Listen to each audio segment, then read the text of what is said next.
Tu mayonesa no se corta por cómo mueves la batidora. Se corta porque le estás pidiendo a los ingredientes que hagan algo físicamente imposible. Si tienes esta textura rota en el vaso, no tires el aceite. Hoy vemos por qué falla realmente y cómo arreglarla en 10 segundos exactos. Siempre nos han dicho que el fallo está en la muñeca, que levantamos la máquina muy pronto o batimos muy rápido. Pero la mayonesa no se mezcla, se construye. El agua del huevo y la grasa del aceite se odian. La única forma de unirlos es la proteína de la yema, que hace de puente entre los dos. Pero ese puente tiene un límite de carga. Pausa aquí, porque esto cambia todo. El primer error es de volumen. Si añades medio litro de aceite de golpe o lo echas a chorros, la proteína de la yema no tiene tiempo físico de envolver las gotas de grasa. El puente colapsa por saturación.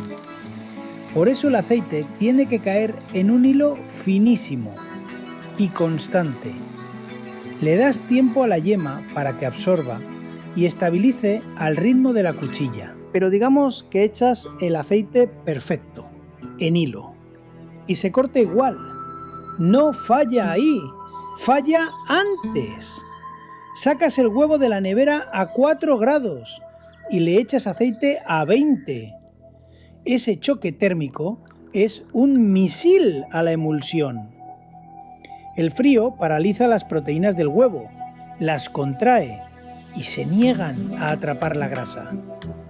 Temperatura igualada, emulsión asegurada. Pero si ya tienes el desastre hecho, ni se te ocurra tirarlo. Es termodinámica y tiene arreglo. Saca ese aceite roto del vaso. En el vaso batidor limpio, pon un chorrito diminuto de agua muy caliente.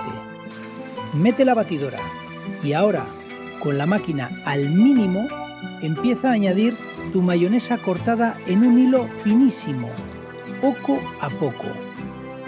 El calor relaja la proteína rota y le da una segunda oportunidad. Escucha el cambio. En 10 segundos tienes esta textura, densa, blanca y brillante. Sin trucos mágicos ni rezar para que lide por suerte.